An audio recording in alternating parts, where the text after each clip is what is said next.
প্রণয়ের অমল কাব্য পর্ব সংখ্যা ২৭। লিখেছেন DRM সোহাগ। সঙ্গে আমি আছি মাহি।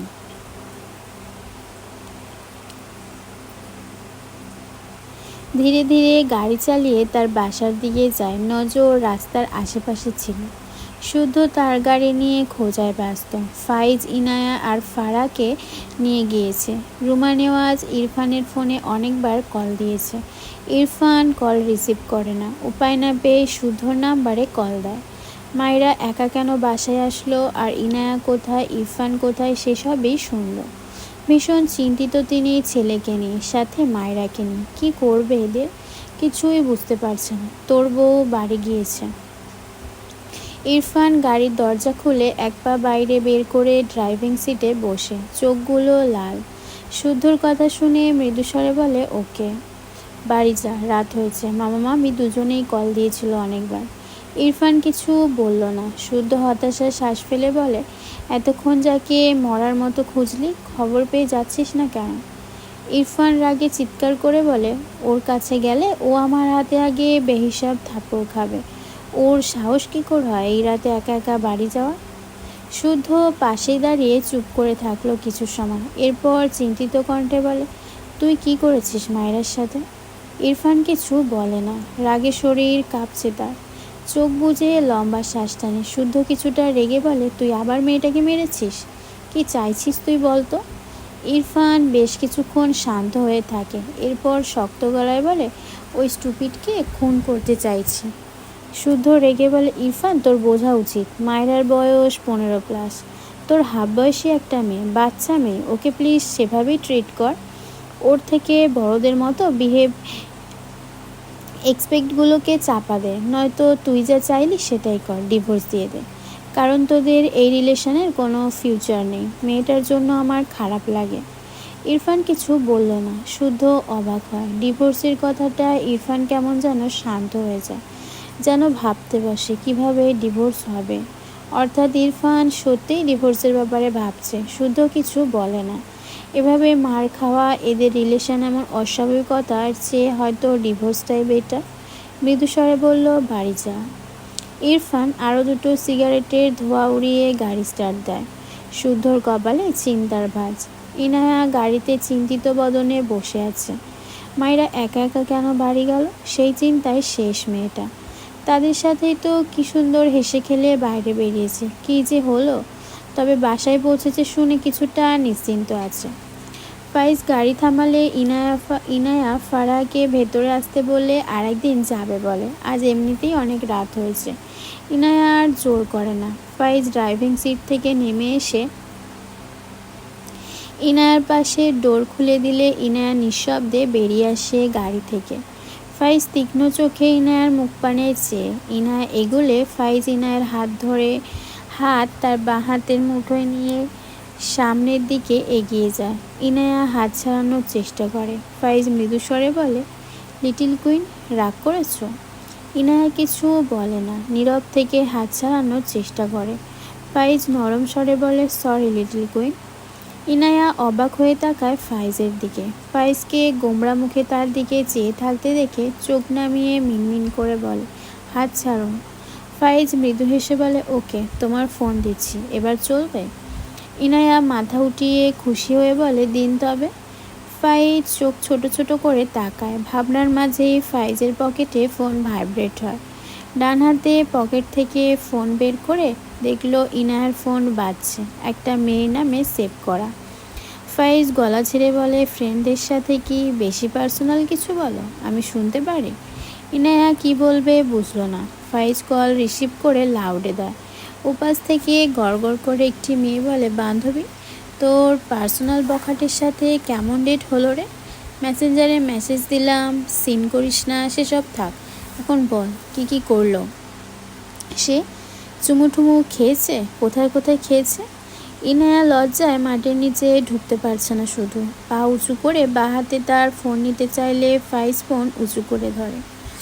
ঠোঁট টিপে হাসছে সে, দৃষ্টি ইনায়ার দিকে। ইনায়া কাঁদো কাঁদো মুখ করে বলে, প্লিজ কল কাটুন। ফাইজ গলা ছেড়ে ফোনের ভলিউম কমিয়ে দেয়। ফোন ইনায়ার হাতে দিয়ে ইশারায় কথা বলতে বলে। ইনায়া দ্রুত কল কেটে দেয়। ফাইজ তার থুতনির পাশে ডান হাতের বুড়ো আঙুল দিয়ে ঘষে আর মিটিমিটি হাসে। ইনায়া যেতে নিলে ফাইজ ইনায়ার হাত ছাড়ে না। ইনায়া মাথা নিচু করে বলে, প্লিজ হাত ছাড়ুন। ফাইজ ইনায়ার হাত থেকে ফোন টান মেরে নিয়ে নিল। ইনায়া অবাক হয়ে বলে, নিলেন কেন? ফাইজ উত্তর করলো না ইনায়ার সাথে। ঠোঁটের কোণে হাসি রেখে বলে, ডেট করলে কিস করতে হয় লিটল কুইন। তুমি তো পেকে গিয়েছো তোমার ফ্রেন্ডের জন্য। মনে হয় আমি পিছিয়ে পড়ে আছি। ইনায়া কাঁপা গলায় বলে, আমি বাড়ি যাব। ফাইজ হেসে ফেলে। ইনায়ার ফোনে কিছু কাজ করে ওভাবেই হেসে বলে, ডোন্ট ওয়ারি, বিয়ের আগে আমি অলওয়েজ পিছিয়ে থাকবো। এরপর ইনায়ার দিকে তাকিয়ে বলে, একটা ছোট্ট আবদার পূরণ করো, এরপর ফোন নিয়ে ভেতরে যাও। ইনায়া চোরা চোখে ফাইজের দিকে তাকায়। ফাইজ হেসে বলে, তোমার ফোনের পাসওয়ার্ড তোমার ভয়েসে শুনতে ইচ্ছা করছে লিটল কুইন। ইনায়া তার হাত ছাড়ানোর চেষ্টা করে, মাথা নাড়িয়ে বলে, হাত ছাড়ুন, আমি ঘরে যাব। লিটল কুইন স্পিক আপ, ফিরিয়ে দিও না। ফাইজের কণ্ঠ অতি নমনীয়। ইনায়া চোখ তুলে তাকায়। ফাইজ শীতল চোখে চেয়ে আলতো হেসে বলে, প্লিজ। ইনায়া ঢোক গিলে চোখ নামিয়ে নেয়। ফাইজের এভাবে আবদার কেন যেন ইনায়া চাইলেও ফেরাতে পারল না। চোখ খিচিয়ে কাঁপা কাঁপা কণ্ঠে বলে, মাই পার্সোনাল ব্যাড বয়। ফাইজ ফিসফিসিয়ে বলে, এই তো তোমার personal bad boy my little queen. Inaya দ্রুত বলে, আমার ফোন দিন। ফাইজ ইনায়ার হাতে ফোন দিয়ে ইনায়ার হাত ছেড়ে দেয়। ইনায়া ছাড়া পেয়ে দ্রুত পায়ে বাড়ির ভেতরে যায়, পিছু ফিরে তাকায় না। ফাইজ মুখ গোল করে শ্বাস ফেলে মৃদু হেসে বিড়বিড় করে, আর সহে না রে অপেক্ষা। এটা কখন কিনলে? তোর বয়ফ্রেন্ড দিয়েছে। ফারা ভ্রুকুচকে বলল, আমার বয়ফ্রেন্ডকে? ফাইজ ফারার হাতে ফোন প্যাকেজ হাতে দিয়ে বলে, সেটা তুই জানিস। তুই এমন ছিচকাদুনে কেন বলতো? ফারা রেগে বলে, আর তুমি এত বিয়ে পাগল কেন বলো তো? ফারার কথায় ফাইজ থতমত খেয়ে তাকায়। বেয়াদব বোন হয়েছে, শুধু বড় ভাইয়ের পিছনে লাগে। ফাইজ তার ঘরে যেতে যেতে বলে, ইরফানের বউয়ের এক্সাম শেষ হয় না কেন বুঝি না। বোর্ডের মাস্টারগুলো মির্জাফর হতে চাইছে না কি? ফারা বোকা চোখে তাকিয়ে দেখলো ফাইজের দিকে। পাগল নাকি তার ভাই? কি বলে নিজেই জানে না। হাতের প্যাকেজ নিয়ে তার ঘরে যায়। এটাই তো শুদ্ধর হাতে ছিল। ঘরে গিয়ে আগে পুরো ফোনের প্যাকেজিং খুলল, একদম নতুন। তবে এটা কেনার পর একবার খোলা হয়েছিল, এরপর আবারও আগের মতো করেই রেখেছে। ফারা বুঝলো। ভেতর থেকে ফোনটা বের করে উল্টে পাল্টে দেখলো। বুক ধুকভুক করছে। এটা শুদ্ধ ভাইয়ের কেনা ফোন, কিন্তু সে যে বলল এটা সামিয়া নামের ওই মেয়েটার জন্য কিনেছে। হঠাৎই ফোন শব্দ করে বেজে ওঠে, তবে ফোনের সেট করা কোনো রিংটোন নয়, ভয়েস। ভালোবাসার খেলাটায় আমি জিতে গেছি ফারা, শুনছো? এই ফারা, ভালোবাসি কিন্তু।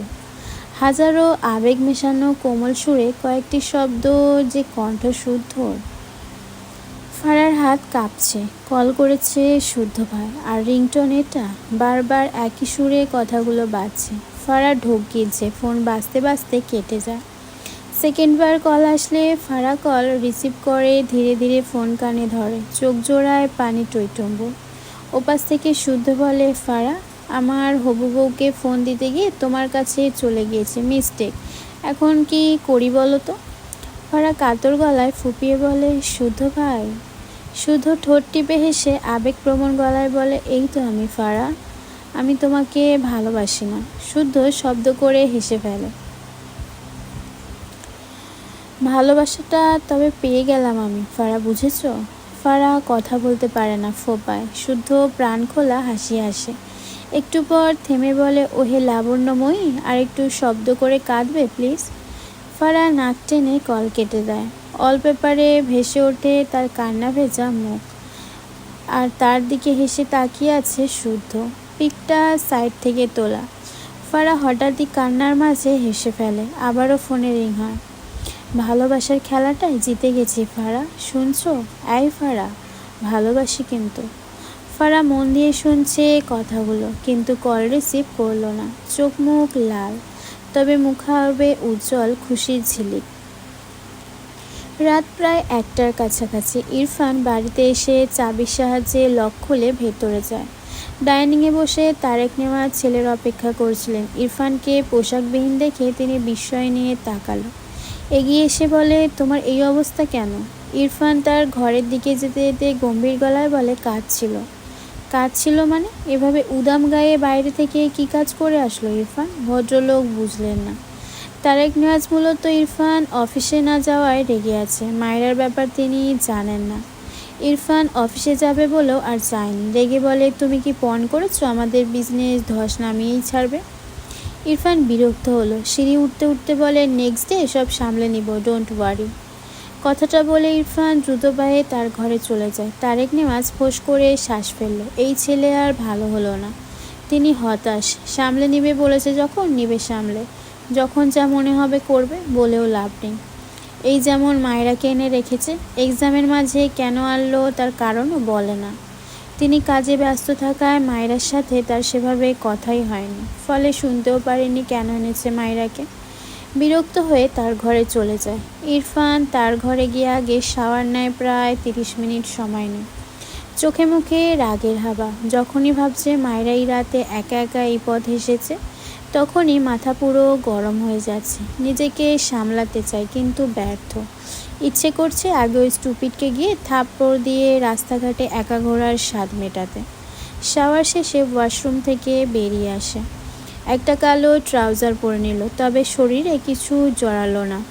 উদাম শরীরে দ্রুত পায়ে ঘর থেকে বেরিয়ে সিঁড়ি বেয়ে নিচে নামে।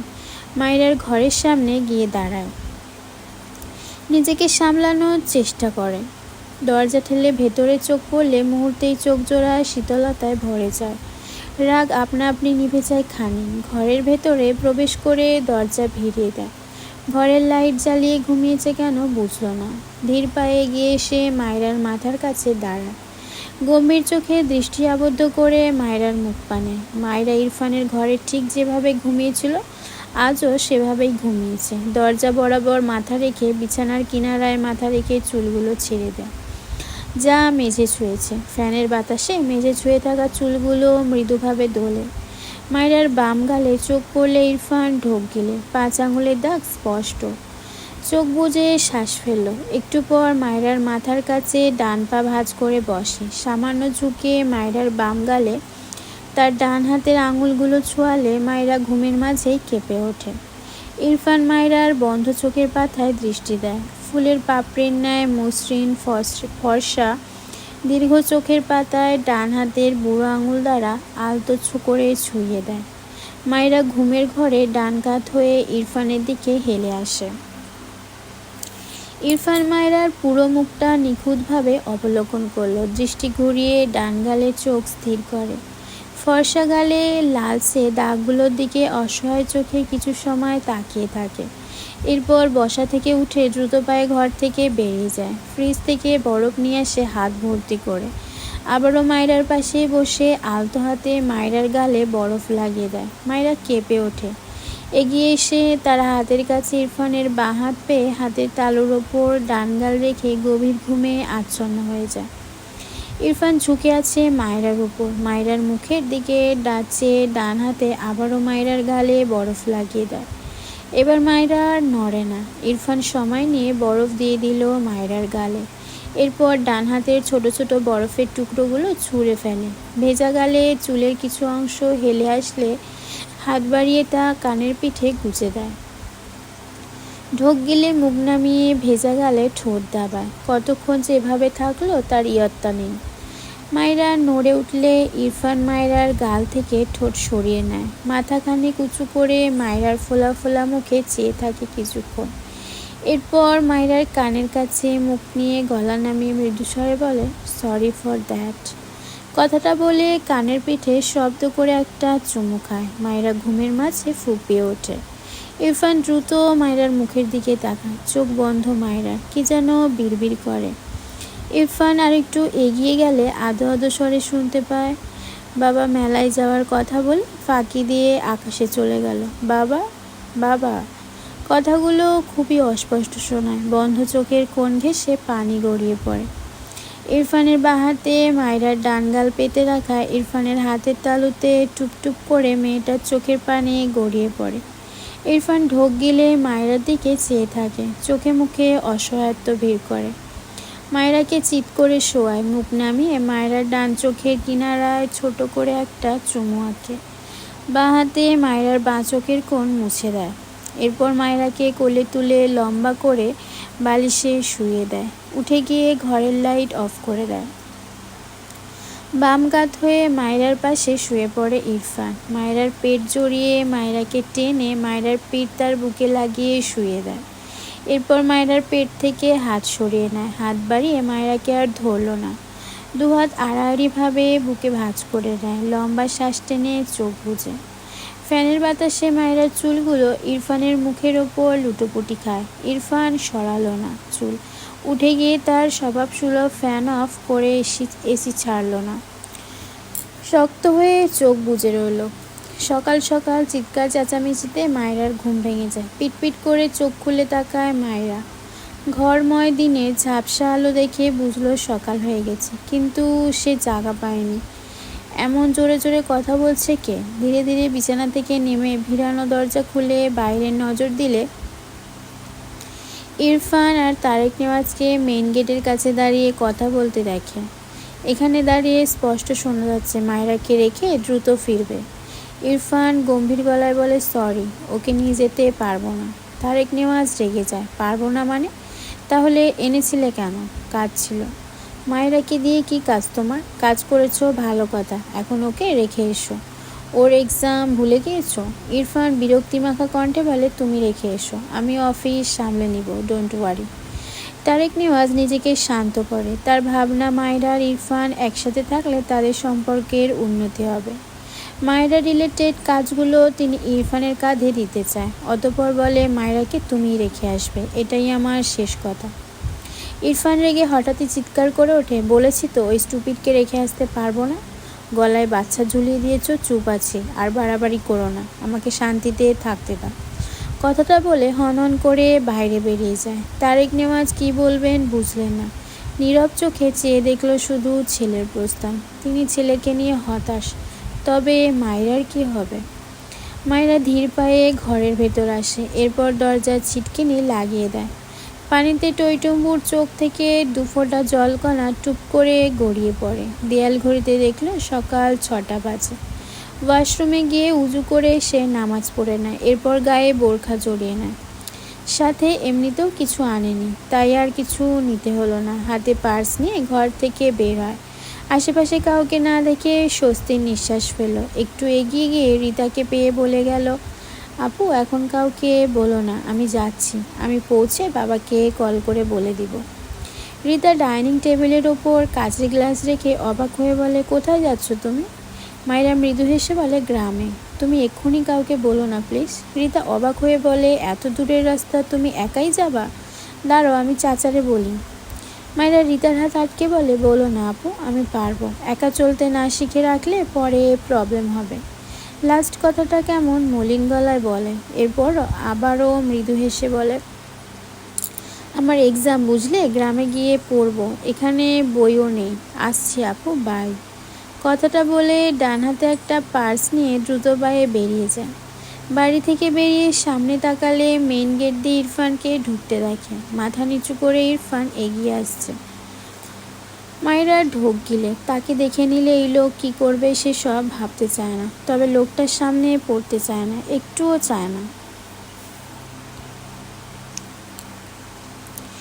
ইরফান মায়েরার দিকে তীক্ষ্ণ চোখে চেয়ে আছে। পা থেকে মাথা পর্যন্ত চোখ বুলিয়ে গম্ভীর গলায় বলে, কোথায় যাচ্ছ? মায়েরা উত্তর করল না। ইরফানের পাশ কাটিয়ে দুপা এগোয়। ইরফান ডান হাত পিছনে নিয়ে মায়েরাকে টেনে তার সামনে দাঁড় করিয়ে দাঁতে দাঁত চেপে বলে, কোথায় যাচ্ছ? মায়েরা চোখ জোড়ায় পানির কণা। তার মাথা নিচু, সেভাবেই হাত চালানোর চেষ্টা করে। ইরফান হাতের বাঁধন আরও শক্ত করে ধরে। বাঁ হাতে মায়েরার কোমর জড়িয়ে তার সাথে চেপে ধরে। ডান হাতে মায়েরা থুতনি উঁচু করে প্রশ্ন করে, স্টুপিড গার্ল, কিছু জিজ্ঞেস করেছি আমি? মায়েরা কিচ্ছু বলে না, উল্টে নিজেকে ছাড়িয়ে নিতে চায়, ছটফট করে। ইরফানের রাগ যেন তরতর করে বেড়ে গেল। গতকাল রাতে একা বাসায় ফিরেছে, সেই রাগ যেন আবারও জেগে উঠল আজ আবার একা বাইরে বেরোতে দেখে। কোনো কথা না বলে মায়রাকে কোলে তুলে নেয়। মায়রা ছটপটায়, তবে কথা বলে না। ইরফান শক্ত মুখায়বে ভেতরে যায়। ডাইনিংয়ে তারেক নেওয়াজ, রুমা নেওয়াজ, সাথে রীতা। মাত্র ঘর থেকে আসলো তারা। ইরফানের কোলে মায়রাকে দেখে তিনজনের চোখে মুখে বিস্ময় ভর করে। তারেক নেওয়াজ অবাক হয়ে বলে, মায়রাকে কোথায় নিয়ে যাচ্ছ? মায়রা তারেক নেওয়াজের গলা পেয়ে শান্ত হয়ে গেল। ইরফানের বুকে মুখ ঠেকিয়ে নীরবে অশ্রু বিসর্জন দেয়। ইরফান সিঁড়ি বেয়ে উপরে ওঠে। রুমা নেওয়াজ ভয় পায়। গতকাল ইরফান মায়রাকে মেরেছে, এটা তার স্বামীকে বলেননি। এখন ইরফান আবার কোনো কারণে রেগেছে কিনা, আবার যদি মারে। অতঃপর বলে, ইরফান ওকে নামিয়ে দাও, কিছু বলো না। ইরফান শুনল না কারো কথা। তারেক নেওয়াজ ভ্রুকুচকে তাকালো। মায়েরার পরনে বোরখা, আর মেয়েটা কেমন যেন শান্ত হয়ে আছে। কিছু একটা ভেবে চুপ থাকলেন। সাথে রুমা নেওয়াজকেও থামতে বললেন। তারেক নেওয়াজ অভিজ্ঞ চোখে মায়রা আর ইরফানের প্রস্থান দেখল। রুমা নেওয়াজ তার স্বামীর দিকে চায়ের কাপ বাড়ি দিয়ে বলে, আটকালে না কেন? যদি আবার মারে? তোমার ছেলের বিশ্বাস নেই। তারেক নেওয়াজ সোফায় বসে চায়ের কাপে চুমুক দেয়। কিছু জল্পনা কল্পনা করে বলে, মারলে এখানেই মারত, ঘরে নিয়ে যেত না। একটু থেমে আবারও বলে, তোমার ছেলে মায়রাকে কেন এনেছে জানো? কেন এনেছে? মায়রার অ্যাজমা, এর জন্য ওর ফ্রেন্ডের সীমান্তের কাছে নিয়ে গিয়েছিল। শুদ্ধর কাছে কল করেছিলাম। রুমা নেওয়াজ বিস্ময় নিয়ে তাকালো তার স্বামীর পানে। মুখ ফসকে বলে দেয়, কিন্তু কালকে যে ইরফান মায়রাকে আবার মারল। কথাটা শুনে তারেক নেওয়াজ অবাক হয়ে তাকায়। রুমা নেওয়াজ নিজেও কথাটা বলে থতমত খেয়ে যায়। তারেক নেওয়াজ বসা থেকে উঠে দাঁড়ালেন। হাতের কাপ ঠাস করে টেবিলে রেখে গটগট পায়ে সিঁড়ি বেয়ে ওপরে ওঠে। রুমা নেওয়াজ কপাল চাপড়ায়। কি দরকার ছিল বলা? অসহায় চোখে স্বামীর পিছু পিছু যায় আর ডাকে, কিছু বলো না, দাঁড়াও। ইরফান দ্রুত পায়ে তার ঘরে গিয়ে দরজা লক করে দেয়। মায়রাকে নামিয়ে দিয়ে টান দিয়ে হিজাব খুলে ছুঁড়ে ফেলে। জ্বলন্ত চোখে মায়রার দিকে চেয়ে আছে। মায়রার মুখায়ব জুড়ে ভীতি, চোখ থেকে পানি গড়ায়। তারেক নেওয়াজ রেগে গটগট পায়ে ইরফানের ঘরের দরজার সামনে এসে দাঁড়ায়। অনবরত দরজায় থাপ্পড় দিয়ে ডাকে, ইরফান দরজা খোলো, মায়রাকে বের হতে দাও। দরজার বাইরে বাবার ডাকে ইরফানের মাথা যেন আরও দাও দাও করে জ্বলতে থাকলো। চিৎকার করে বলে, বাবা এখান থেকে যাও, আমায় রাগিও না। তারেক নেওয়াজ রেগে বলে, খবরদার মায়রাকে মারবে না, আমি বলেছি দরজা খোলো। ইরফান দুহাতে মাথার চুল টেনে বলে, আমার ওয়াইফকে আমি মারবো, কাটবো, সময় মতো আদরও করব, যা ইচ্ছা করব, তুমি যাও এখান থেকে। তারেক নেওয়াজ ছেলের কথায় থতমত খেয়ে যায়। পাশ থেকে রুমা নেওয়াজ তার স্বামীর হাত টেনে নিয়ে যেতে যেতে বলে, এসো, তুমিই তো বললে ইরফানের কর্মকাণ্ড, এখন নিজেই বাচ্চাদের মতো আচরণ করছো কেন? তারেক নেওয়াজ রেগে বলে, তাই বলে মেয়েটাকে মারবে? এই ছেলে কবে মানুষ হবে? রুমা নেওয়াজ কিছু বলল না, দীর্ঘশ্বাস ফেলল। এদিকে ইরফান হঠাৎই তার ডান হাতে শক্ত করে মায়রার গাল চেপে চিৎকার করে বলে, এই পুচকি মেয়ে, এত সাহস কোথায় পেয়েছো? আনসার মি, একা একা কোথায় যাচ্ছিলে? মায়রা কথা বলে না। ইরফান দাঁতে দাঁত চেপে বলে, স্পিক আপ, রেডি হয়েছে কেন বলো। ইরফানের শক্ত কথায় মায়রা কেঁপে ওঠে, তবুও কোনো কথা বলে না। মায়রাকে চুপ থাকতে দেখে ইরফান রেগে মায়রার গালে থাপ্পড় মারতে গিয়ে থেমে যায়। বাম গালের স্পট এখনও জ্বলজ্বল করছে। মায়রা চোখ বুজে, বন্ধ চোখের পাতা বেয়ে ঝপঝপ করে পানির কণা বেয়ে পড়ে। ইরফান মায়রার মুখ পানে চেয়ে মায়রার গাল ছেড়ে দেয়, বাঁ হাত নামিয়ে নেয় যেটা থাপ্পড় মারতে উঠিয়েছিল। অবাক হয় মায়রাকে কথা বলতে না দেখে। ঢোক গিলে দুহাতের আজলায় মায়রার দুগাল দিয়ে নরম গলায় জিজ্ঞেস করে, কাঁদছো কেন? মায়রা কিচ্ছু বলে না, নীরবে অশ্রু ঝরায় চোখ থেকে। ইরফান মায়রার পুরো মুখ অবলোকন করে। কান্নার দাপটে পুরো মুখ কেমন লাল হয়ে আছে। আবারও নরম গলায় জিজ্ঞেস করে, কোথায় যাচ্ছিলে? মায়রা এবারও কথা বলে না। ইরফান রেগে যাচ্ছে। ফোঁস করে শ্বাস ফেলে নিজেকে সামলে ধমকে বলে, স্টুপিড, কথা বলো, রাগিও না আমার। মায়রা তবুও কথা বলে না। ইরফান এদিক ওদিক পায়চারি করে, রাগে দরজায় লাথি বসা একটা।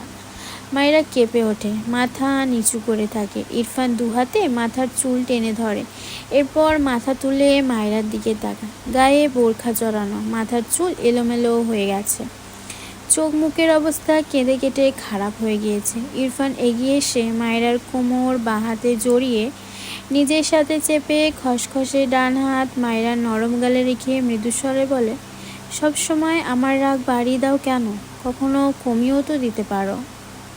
ইরফানের কণ্ঠ অতি নরম। মায়রা পিটপিট করে চোখ মেলে তাকায়। ইরফান গম্ভীর চোখে মায়রার দিকে চেয়ে আছে।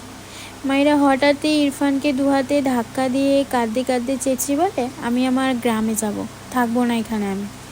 ইরফানকে তো তার থেকে এক চুল সরাতে পারলই না। উল্টে ইরফান রেগে মায়রাকে আরও শক্তি খাটিয়ে নিজের সাথে চেপে ধরে। দাঁতে দাঁত পিষে বলে, আর ইউ ম্যাড? একা যাচ্ছিলে? কোনো আইডিয়া আছে একা একা বাসে গেলে কী অবস্থা হতো তোমার? মায়রা রেগে বলে, তো কার সাথে যাব? আমায় রেখে আসার মানুষ নেই, ছাড়ুন আমায়, আমি একাই যাব। ইরফান স্তম্ভিত হয়ে তাকায় মায়রার দিকে।